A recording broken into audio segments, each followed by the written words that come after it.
WhatsApp guys, welcome back to मेरी reaction video. आज की वीडियो का टाइटल है Krishna already told 5 truths of Kalyug to Pandavas at the time of Mahabharat. तो कलयुग के 5 सत्य जो ऑलरेडी महाभारत में बताए गए थे, तो देखते हैं क्या कुछ है कलयुग के बारे में। तो मेरे को कोई आइडिया नहीं है।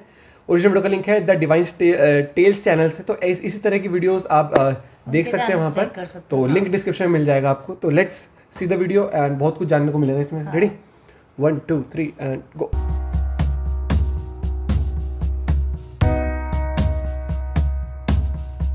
The Divine Tales।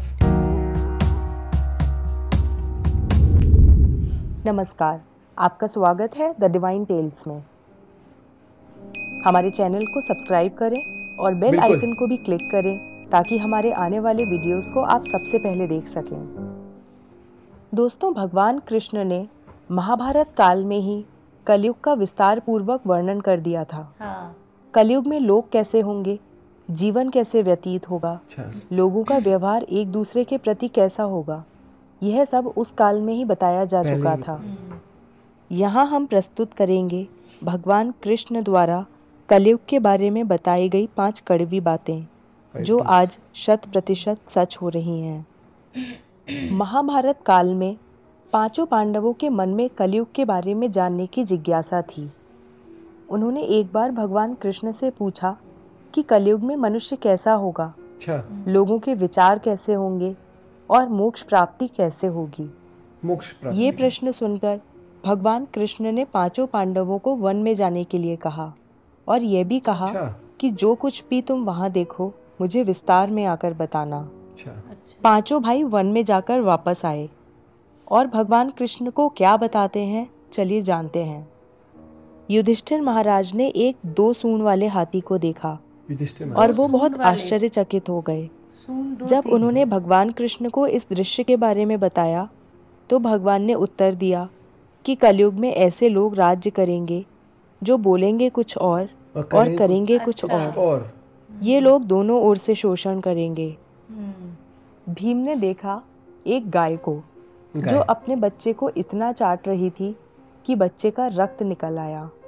भीम यह देखकर दंग रह गए और भगवान कृष्ण से इसका अर्थ पूछा। कृष्ण ने बताया कि कलयुग का मनुष्य अपने बच्चों से इतना आसक्त होगा कि ऐसी ममता के कारण बच्चों का विकास ही रुक जाएगा।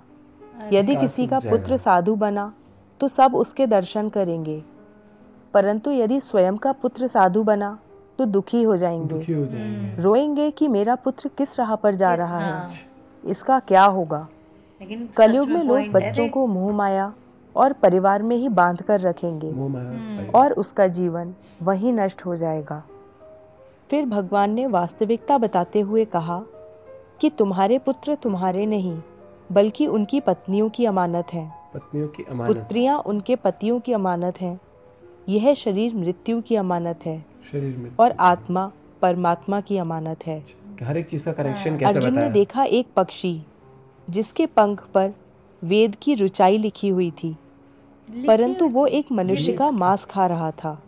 यह देखकर अर्जुन हैरान हो गए। इस पर भगवान ने बताया कि कलयुग में ऐसे लोग होंगे जिन्हें विद्वान कहा जाएगा, किंतु उनकी मंशा यही होगी कि किसकी जल्दी मृत्यु हो और उसकी संपत्ति को अपना लिया जाए। व्यक्ति का औधा चाहे कितना भी बड़ा होगा, परंतु उसकी दृष्टि दूसरों की संपत्ति पर ही रहेगी। ऐसे लोग बहुत होंगे जो दूसरे के धन को छीनने को आतुर होंगे। वास्तविक संत तो कोई कोई ही होगा। नकुल ने देखा कि एक भारी चट्टान पर्वत से गिरी और बड़े से बड़े वृक्ष भी उसे नहीं रोक पाए, परंतु एक छोटे से पौधे से टकराकर वह चट्टान वहीं रुक गई। इसका अर्थ बताते हुए कृष्ण ने कहा कि कलयुग में मनुष्य की बुद्धि क्षीण होगी, उसका जीवन पतन होगा और इस पतन को धन या सत्ता के वृक्ष रोकने में सक्षम नहीं होंगे, किंतु हरिनाम रूपी एक छोटे से पौधे से मनुष्य का जीवन पतित होने से रुक जाएगा। हरि कीर्तन से मनुष्य की बुद्धि प्रबल होगी। सहदेव ने वन में अनेकों कुएं देखे, जिनमें से केवल बीच का कुआं खाली था जो कि सबसे गहरा था। कृष्ण ने इसका अर्थ बताया कि कलयुग में धनी व्यक्ति अपने शौक के लिए पुत्री विवाह में उत्सवों में बहुतायत में धन खर्च करेंगे, परंतु यदि किसी भूखे को देखेंगे तो उसकी सहायता करने में किसी को कोई रुचि नहीं होगी। इंद्रियों की संतुष्टि, मदिरापान, मांस भक्षण और व्यसन में धन खर्च किया जाएगा।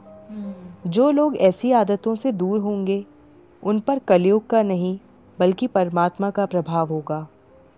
तो दोस्तों, ये है कलयुग के 5 कड़वे सत्य जो भगवान कृष्ण द्वारा बताए गए थे और आज सच भी हो रहे हैं। हम अपने आगे के वीडियोस में भी चर्चा करते रहेंगे भगवद गीता, रामायण तथा महाभारत के अन्य तथ्यों की।